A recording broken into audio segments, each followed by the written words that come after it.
Thank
you.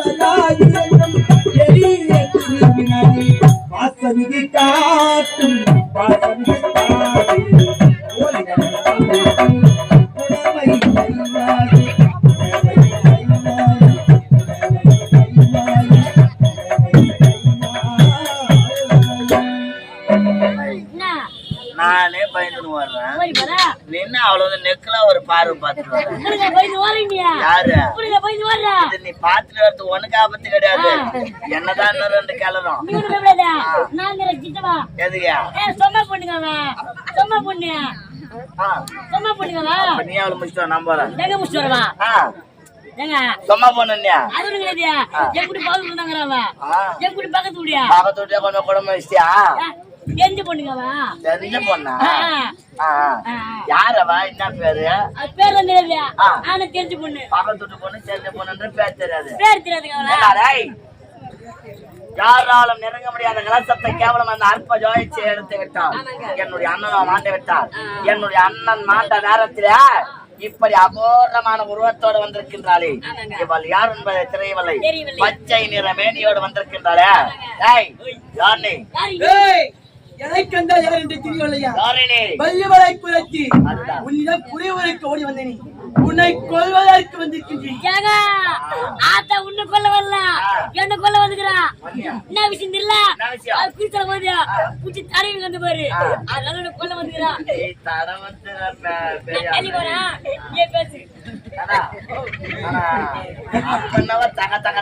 பக்கத்து பொண்ணு நான் இப்பதான் தெரியுது. அந்த சுப்பி வீட்டுல வந்து அன்னைக்கு கூட காரியமா வர்ணிச்சாங்க. பெரிய சாயம் போட்டா வச்சிருந்தாங்க. அதை பாத்துக்கலாம் போல இந்த போட்டோ. அப்போ ஒரு கலரு இப்போ ஒரு கலராக்குறாங்க. அப்போ திரிசா இருந்தாங்க. இப்போ ஆள் பாக்கிட்டே பிடிக்கல எனக்கு. கேவலம் குறப்பெண்ணாக ஓடி வந்தவள் குறி உரைக்க முடியாமல் என்னிடத்திலே அடிபட்டு உதைபட்டு பாதாள சிறையிலே சிறைவட்ட வளைவாள். தற்போது அகோர உருவத்தோடு உருவத்தை மாற்றிக்கொண்டு கோப குறியோடு என கொள்வேன் என்று குக்கரித்துக் கொண்டு ஓடி வருகின்றாள். இவள் கேவலம் உட்கார்ந்தால் முழங்காலை பற்றி எழக்கூடியவர் பொம்பள பொட்ட சிறைக்கு இவளா என்ன செய்ய முடியும்? இந்த கடவுளுங்களே இந்த உலகத்துல கிடையாது.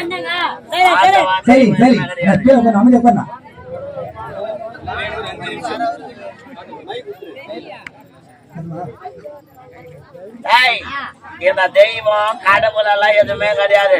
கடவுள் எல்லாம் கம்யூனிட்டி பசங்க, ஆண்டவன் எல்லாம் அழகிய பசங்க, தெய்வம் தேவருங்கெல்லாம் தேவடியா பசங்க. அதனால மனிதர்களை பார்க்க போனாலே எவ்வளவு மேலானவர்கள். மனிதர்களை பார்க்க போனால் எவ்வளவோ மேலானவர்கள். ஆனா தெய்வங்கள் எல்லாம் கீழ்த்தரமானவர்கள். உண்மையாவே சொல்றேன். பொதுவா இப்ப ஒரே ஒரு விளக்கம் மட்டும் சொல்றாங்க.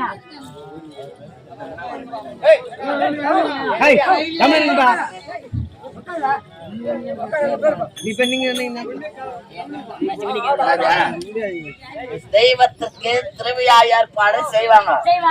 திருவிழா ஏற்பாடு செய்வதற்கு முன்பதாக சக்தி பூஜைன்னு ஒரு பூஜை செய்வாங்க. இந்த காலத்துல வழக்கெல்லாம் எப்படின்னா சக்தி பூஜைனா அம்மனை கோரி துதிச்சு அம்மனை வர வச்சு அம்மனுக்கு சம்மதமான கேட்கறது, இல்லைன்னா அம்மனுக்காக ஒரு கரகத்தை சோடித்து அதன் மூலமாக அம்மனை வர வைத்து அதை வந்து சக்தி பூஜை சக்தி கரகத்தை செய்வது சக்தி பூஜைன்னு. ஆனா முன்னோர்கள் வழிமுறையாக வந்த சக்தி பூஜை எப்படி தெரியுமா? கிராமத்தில் உள்ள பொதுமக்கள் அனைவருமே ஒன்றாக கூடி என்ன செய்வார்கள் தெரியுமா? ஒரு பெண்ணின் உறுப்பை மணலால் செய்வார்கள். அப்படி மணலால் செய்து அதை துர்க்கை அம்மனாக பாவித்து ஆணின் உறுப்பையும் மணலால் செய்து அதை லிங்கஸ்வரூபமாக சிவனுக்கு ஒப்பாகவே நினைத்து அப்படியாகவே வணங்குவார்களாம். அப்படி வணங்குகின்ற சமயத்திலே அங்கு இதை போலவே கூடுகின்றது கூட்டம் சக்தி பூஜையை காண வேண்டும் என்று. அப்படி கூடுகின்ற கூட்டத்திலே பெண்கள் அனைவருமே ஒரு பக்கமாக ஒதுக்குவார்கள். அப்படி ஒதுக்கிய பிறகு அந்த இடத்திலே ஒரு வகையான புல்லில் இருந்து எடுக்கப்பட்ட மதுவை அருந்திய போதையில் என்ன செய்வார்கள் தெரியுமா? பெண்கள் உடுத்துவது ரவிக்கை துணி. அந்த பெண்களுக்கு சொந்தமான ரவிக்கைகளை அனைத்துமே ஒன்றாக சேர்த்து ஒரு பாண்டத்திலே இடுவார்களாம். அப்படி பாண்டத்திலே இடுகின்ற சமயத்திலே அங்கு இருக்கக்கூடிய ஆடவர்கள் அனைவருமே ஓடி வந்து அதில் இருந்து ஒரு ரவிக்க துணியா எடுக்கணுமா? அப்படி ரவிக்க துணியை எடுக்கின்ற சமயத்திலே அந்த துணிக்கு சொந்தக்காரி அவளோடு இந்த ஆண்மகன் அந்த இடத்திலே சேர வேண்டும். முன்னோர்கள் வழிபாட்டு முறையில இருந்தது இது. அந்த ரவிக்க துணிக்கு எவள் ஒருவள் சொந்தமானவளோ அதை எந்த ஆண்மகன் எடுக்கின்றானோ அந்த ஆண்மகன் அந்த பெண்ணை சேர வேண்டும். அது அக்காவா இருந்தாலும் சரி, தங்கச்சியா இருந்தாலும் சரி, பெரியாத்தா சித்தாத்தா இருந்தாலும் சரி, இதுல ஒரே ஒரு நல்ல தயா பண்ணிக்கிறாங்க அந்த தெய்வம். பெற்றெடுத்த தாய் மட்டும் விலகி கொள்ளலாம். அந்த துணி தாய்க்கு சொந்தமானதா இருந்தா அந்த தாயை மட்டும் விட்டுலாம். மற்றபடி இந்த ஒரு முறை அதெல்லாம் கிடையாது. அந்த முறை தரெல்லாம் கிடையாது. முறை பொண்ணதான் பாக்கணும்ன்றதெல்லாம் கிடையாது. தங்கச்சி அக்காவா பெரியப்பா பொண்ணு சித்தப்பா பொண்ணு அப்படி எல்லாம் கிடையாது. இப்படியாகவே அவர்கள் ஒன்றாக இருந்து அன்று இரவெல்லாம் சந்தோஷமாக இருந்து சக்தி பூஜையை முடிவு செய்து பிறகு மறுநாள் காலையிலே அந்த தெய்வமாக பாவித்த மணல் சிற்பங்களை கலைத்து விட்டு அவர் இல்லங்களுக்கு செல்வார்களாம். இப்படிப்பட்ட சக்தி பூஜையின் வழிபாடுதான் ஒரு நேரத்தில் பழங்காலத்தில் இருந்த வழிபாடு. அப்படி பார்க்க போனா இது மனிதர்கள் செய்யக்கூடிய செயலா? இந்த தெய்வங்களுக்கு இப்படிப்பட்ட வழிபாடு தேவையா? அம்மாளுக்கு இப்படிப்பட்ட வழிபாடு வச்சாதான் நமக்கு அருள் பாலிக்குமா? அம்மா இதெல்லாம் போனா போட்டோம். வராளுங்களா முப்பெருந்தேவியர் மும்மூர்த்திகள், முப்பெருந்து அலைமகள் கலைமகள் மலைமகள் ஈஸ்வரம் மண்டாட்சி பிரம்மதேவ மண்டாட்சி மகாவிஷ்ணு மண்டாட்சி. இந்த 3 பேருமே முப்பெருந்தேவிகள், முத்தொழிலுக்கு மதிவதிகள் மும்மூர்த்திகள். அவர்களுடைய பொண்டாட்டி இல்ல. இந்த 3 பேரை தெய்வமா இருந்தா யாரு? பத்தினியா தானே இருக்கும். 3 பேருமே தேவையான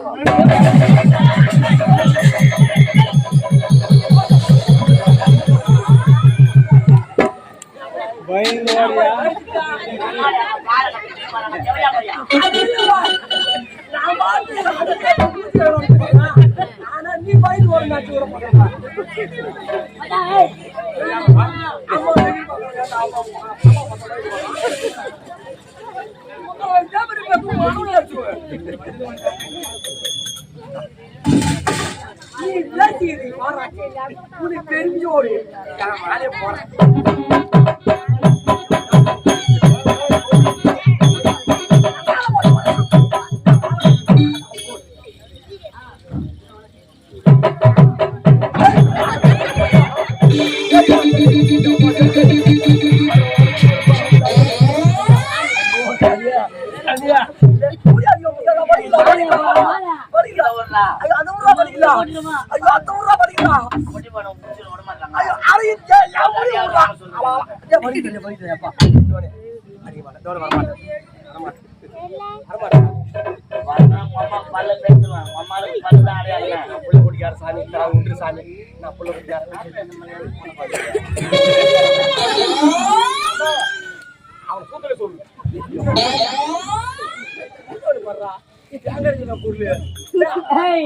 நாளைக்கு பொருள் கண்டுல பேங்க் வச்சு தந்தா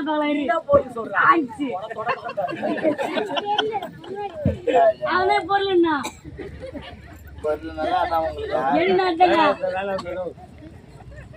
என்ன சொன்னேன்?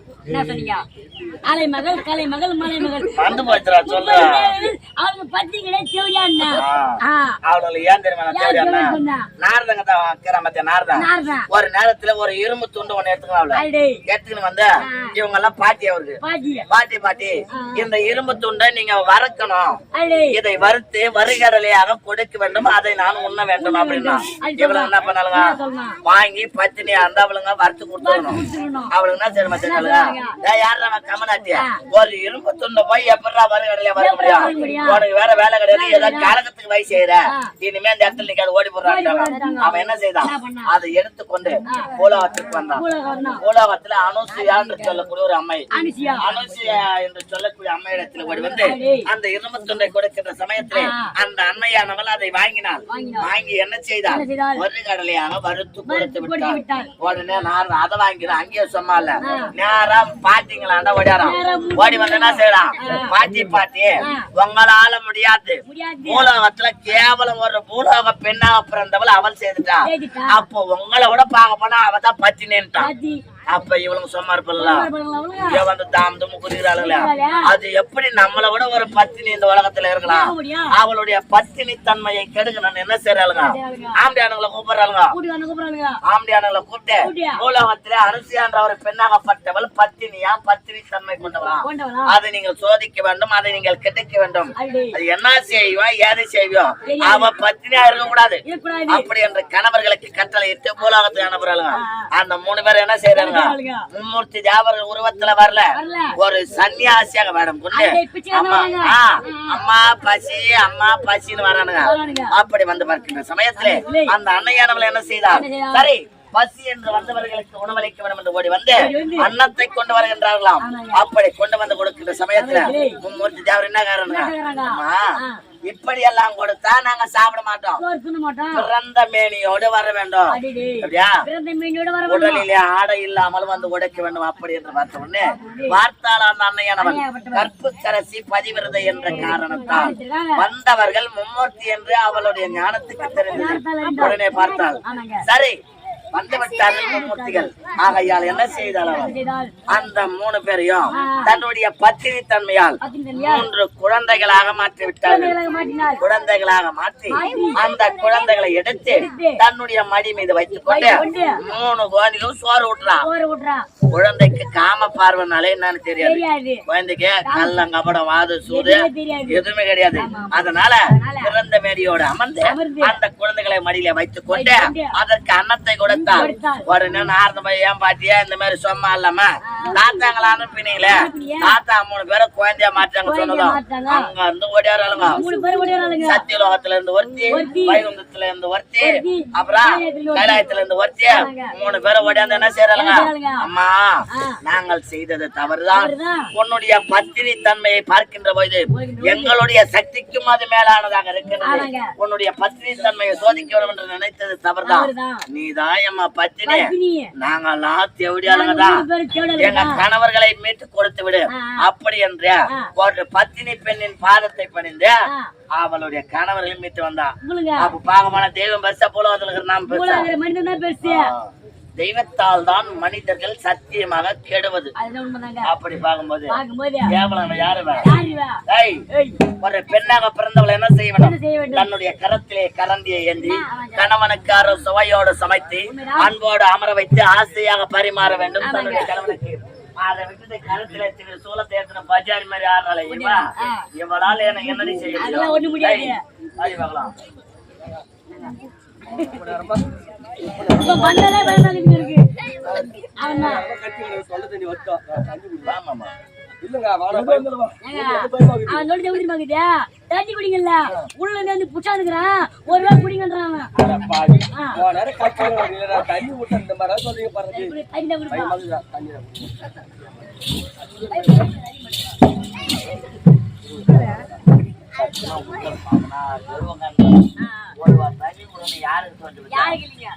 எப்பவுமே ஒரு பிட்டா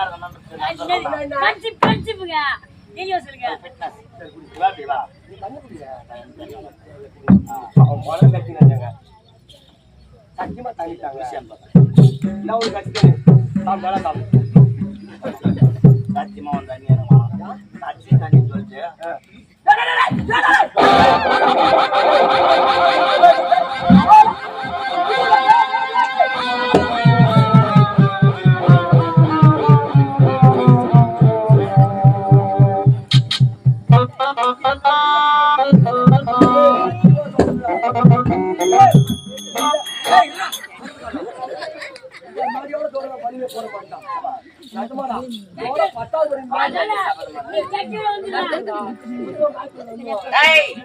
கேவலம் பெண்ணாக பிறந்தவளை என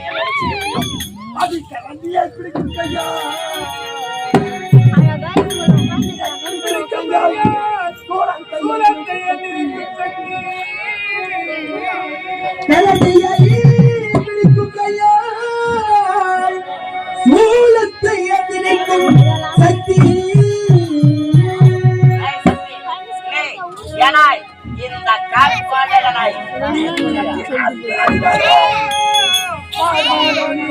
ஓடி போடி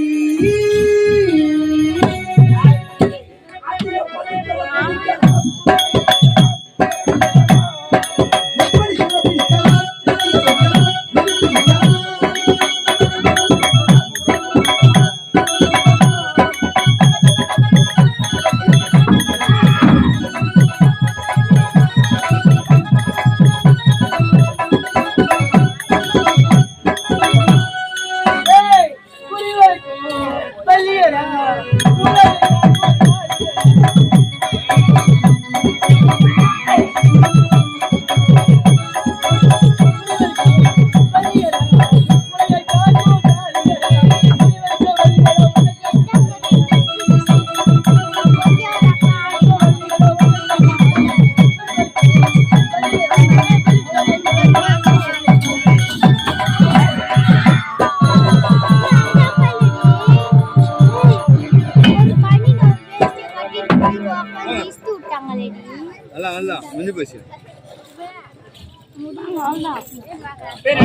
நாடக கலை ரசிகர்களே, இந்த 99 கீழ்பட்டி கிராமத்திலே அம்மனுக்கு திருவிழாவை பிரவேசம் செய்து விழுப்புரம் மாவட்டம் செஞ்சி வட்டம் செஞ்சிக்கோட்டை இளைஞர்கள் இளைஞர் நடிக்கும் எங்கள் இளஞ்சிட்டு நாடக மன்றத்திற்கு ஒரு வாய்ப்பு கொடுத்து இன்று இரவு நடத்தப்பட்ட நாடகம் கண்டன் கார்கோடகன் அல்லது மலையாள பகவதி இக்காட்சியோடு நிறைவேறுகின்றது. அது மட்டுமில்லாமல் எங்களுக்கு மேடை அலங்காரம் ஒளியும் உணவு ஏற்பாடு செய்து கொடுத்து அனைத்து அன்பார்ந்த உள்ளங்களுக்கும் மனமார்ந்த நன்றி. அது மட்டும் முடியாது, காலை தரிசனம், கனவு தரிசனம், கோபுர தரிசனம் கோரி புண்ணியம் என்று வைப்பார்கள். நம் இதுவரை எத்தனையோ பாவங்கள் செய்திருக்கலாம். அந்த பாவங்கள் அனைத்தும் பில்லி சூனியம் யாவல் எதுவும் குடும்பத்தை அணுகக்கூடாத மனதை நிறுத்தி கையில் கிடைத்த காணிக்கை அம்மனை கிட்டி அம்மன் அருள்வளித்திருக்கின்றார். அம்மன்